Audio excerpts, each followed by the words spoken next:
So finally आप सभी को जय हिंद। मेरे इस प्यारे यूट्यूब चैनल स्टडी विथ नित्यम पे स्वागत है। तो आप लगातार देख रहे हैं कि इस मेरे प्यारे यूट्यूब चैनल से जीके जीएस का सीरीज मिल रहा है जो सभी परीक्षाओं के लिए इम्पोर्टेंट है। तो चलिए देर न करते हुए सबसे पहला सवाल से शुरुआत करते हैं। सबसे पहला सवाल कहता है कि मानव खोपड़ी में हड्डियों की संख्या कितनी होती है। तब मानव खोपड़ी में हड्डियों की संख्या टोटल 8 होती है।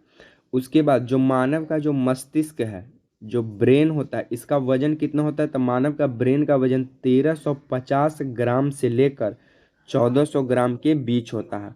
मानव का जो दिमाग है, इसका सबसे बड़ा भाग को क्या कहते हैं। तब प्रमस्तिष्क कहते हैं, प्रमस्तिष्क। और सबसे छोटे दिमाग को अनुमस्तिष्क कहते हैं, अनुमस्तिष्क। इसे मध्य मस्तिष्क भी कहते हैं। मानव खोपड़ी में हड्डियों की संख्या टोटल 8। मानव का जो दिमाग होता है, इसका वजन कितना है। तो 1350 ग्राम से 1400 ग्राम के बीच। जो मानव का जो दिमाग है, इसका बड़ा भाग को परम मस्तिष्क कहते हैं, छोटे दिमाग को अनुमस्तिष्क कहते हैं। इसे मध्य मस्तिष्क के भी नाम से जाने जाते हैं। चलिए सेकंड नंबर क्वेश्चन की ओर आगे बढ़ते हैं। सेकंड नंबर क्वेश्चन कहता है कि मनुष्य के सौंदर्य का अध्ययन क्या कहलाता है। तो मनुष्य के सौंदर्य का अध्ययन के केलोलॉजी कहलाता है, केलोलॉजी, केलोलॉजी कहलाता है। उसके बाद मनुष्य का जो स्किन होता है, स्किन का अध्ययन डर्मेटोलॉजी कहलाता है, डर्मेटोलॉजी कहलाता है। कैंसर का अध्ययन ओन्कोलॉजी कहलाता है, कैंसर का अध्ययन ओन्कोलॉजी। और तीत का अध्ययन डेंटिस्ट कहलाता है या डेंटोलॉजिस्ट कहलाता है। उसके बाद आपसे एक और सवाल पूछेगा यहीं पर कि सबसे मजबूत हड्डी के रूप में किसे जाना जाता है। तो मजबूत हड्डी है जबड़े का हड्डी, मजबूत हड्डी जबड़े का हड्डी। और सौंदर्य विटामिन के लिए जिम्मेदार कौन है। तो विटामिन सी। सौंदर्य विटामिन किसे कहते हैं। विटामिन सी को। सौंदर्य विटामिन किसे कहते हैं। विटामिन सी को। तो मनुष्य के सौंदर्य का अध्ययन क्या कहलाता है। केलोलॉजी। मनुष्य के सौंदर्य के लिए जिम्मेदार विटामिन विटामिन सी। स्किन का अध्ययन डर्मेटोलॉजी। कैंसर का अध्ययन ओन्कोलॉजी। टीथ का अध्ययन डेंटोलॉजिस्ट। उसके बाद मनुष्य का सबसे मजबूत या कठोर हड्डी कौन सा है। जबड़े की हड्डी। चलिए थर्ड नंबर क्वेश्चन की ओर आगे बढ़ते हैं। थर्ड नंबर क्वेश्चन कहता है कि पचे हुए भोजन का अवशोषण कहाँ होता है। तो पचे हुए भोजन का अवशोषण छोटी आंत में होता है। कहाँ होता है। छोटी आंत में। उसके बाद जो जल होता है, जल का अवशोषण कहाँ होता है। तो जल का अवशोषण बड़ी आंत में होता है। किसका। जल का अवशोषण। और यहाँ पे पचे हुए भोजन का। उसके बाद वसा को तोड़ने का काम कौन करता है शरीर में। तो वसा का तोड़ने का काम करता है पीत रस, पीत रस। पीत कहाँ स्टोर रहता है। तब पिताशय में। कहाँ। पिताशय में। और पिताशय कहाँ स्थित है, या फिर पूछेगा कि पिताशय से कौन सा रस निकलता है। तब पीत। पिताशय या पीत कहाँ पे रहता है। तो यकृत के पास। कहाँ पे रहता है। यकृत के नीचे, यकृत के पास। तो पूछेगा यकृत से कौन सा रस निकलता है। पीत रस। और पीत रस स्टोर कहाँ रहता है। तो पिताशय में। पीत का क्या काम है। तो वसा को तोड़ना। और यकृत का क्या काम है। तो यकृत का काम है भोजन को पचाना। और साथ में शरीर का सबसे बड़ी ग्रंथि कौन है। यकृत। शरीर का सबसे बड़ी ग्रंथि यकृत। शरीर का सबसे बड़ा अंग कौन है। त्वचा। शरीर का सबसे बड़ा अंग त्वचा। शरीर का सबसे बड़ा अंग त्वचा। चलिए नेक्स्ट क्वेश्चन फोर्थ नंबर की ओर आगे बढ़ते हैं। फोर्थ नंबर क्वेश्चन कहता है कि टिबिया नामक, टिबिया नहीं टिबिया, टिबिया नामक हड्डी कहाँ पाई जाती है। तो टिबिया नामक हड्डी पैर में पाई जाती है। कहाँ पाई जाती है। पैर में। और स्टेपीज, स्टेपीज, स्टेपीज जो है सबसे छोटा हड्डी होता है। शरीर का सबसे छोटा हड्डी स्टेपीज हड्डी। ये कहाँ पाया जाता है। मध्य कान में, मध्य कान में। स्टेपिस तक कान में पाया जाता है, लेकिन कौन पार्ट। तो मध्य कान में। उसके बाद शरीर का सबसे बड़ा अंग, शरीर का सबसे बड़ा हड्डी द फीमर, फीमर कहाँ पाया जाता है। जांघ में। सॉरी, कहाँ पाया जाता है। जांघ में। चलिए फिफ्थ नंबर क्वेश्चन की ओर आगे बढ़ते हैं। फिफ्थ नंबर क्वेश्चन कहता है कि पहली बार राष्ट्रगान को कब गाया गया था। तब पहली बार राष्ट्रगान को 27 दिसंबर 1911 को कांग्रेस का कलकत्ता अधिवेशन, जिसका अध्यक्षता कौन कर रहे थे। तब पंडित विशन नारायण दत्त, पंडित विशन नारायण दत्त की अध्यक्षता में पहली बार राष्ट्रगान को गाया गया। कब। 27 दिसंबर 1911 को। और राष्ट्रगान के रचयिता कौन है। तो राष्ट्रगान के रचयिता है रविंद्रनाथ टैगोर।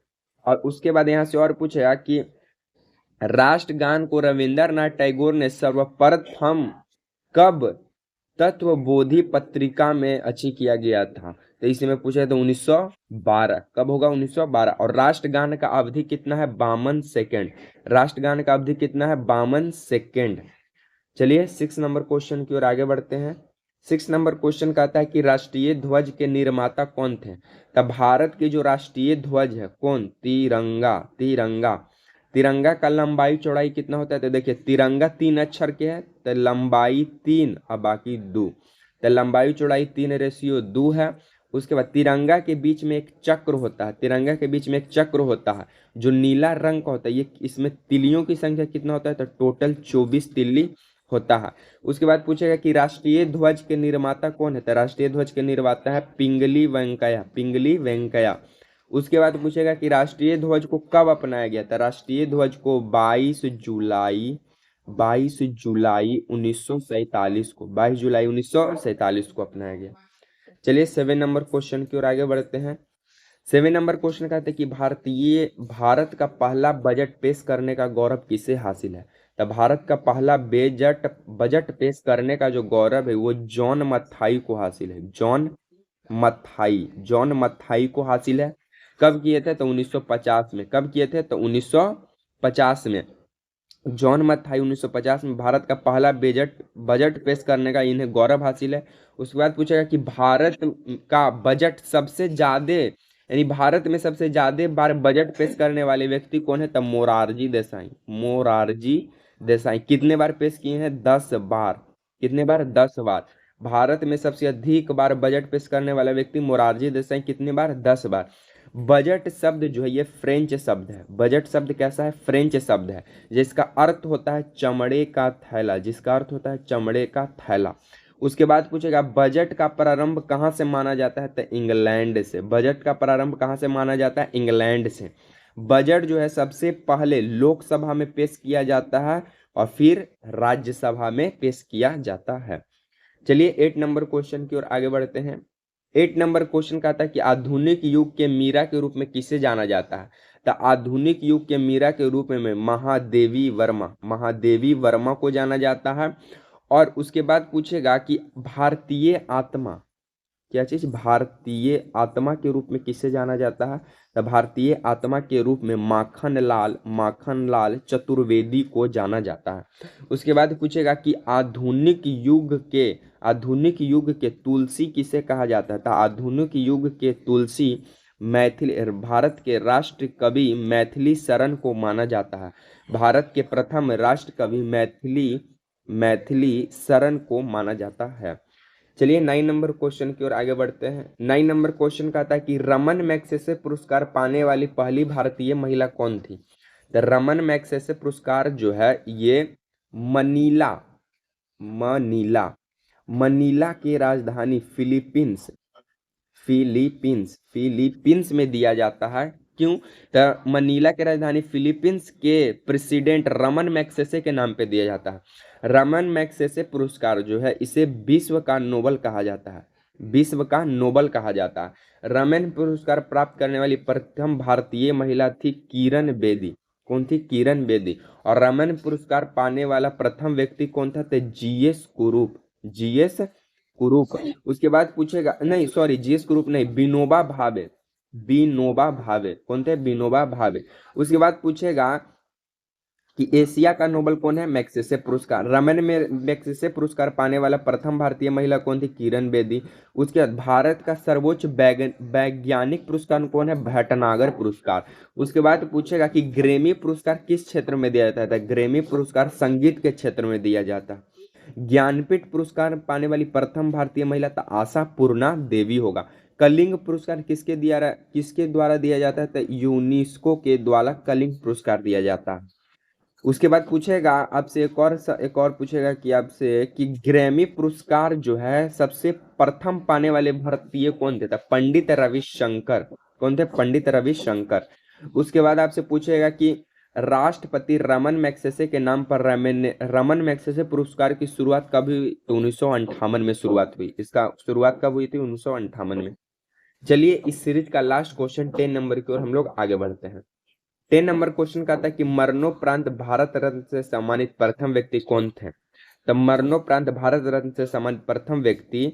और एक और यहाँ पे सवाल पूछेगा कि वह कौन से व्यक्ति रहे जिनका मृत्यु विदेश में हुआ, तो इसका आंसर होगा लाल बहादुर शास्त्री। लाल बहादुर शास्त्री, इन्हें शांति पुरुष भी कहते हैं, इन्हें शांति पुरुष भी कहा जाता है।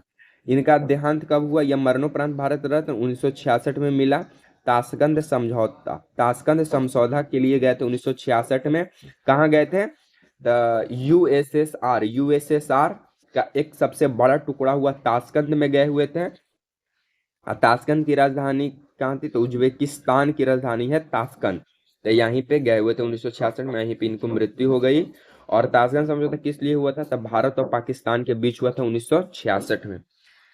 तो ये जितना भी डिस्कशन किए हैं, इस सभी को ध्यान में रखना है। इसी तरह हमारे यूट्यूब चैनल से आपको इस तरह का वीडियो मिलते रहेगा। वीडियो पसंद आता है तो लाइक शेयर एंड सब्सक्राइब करना ना भूलें। मिलेंगे नेक्स्ट वीडियो में, तब तक के लिए जय हिंद।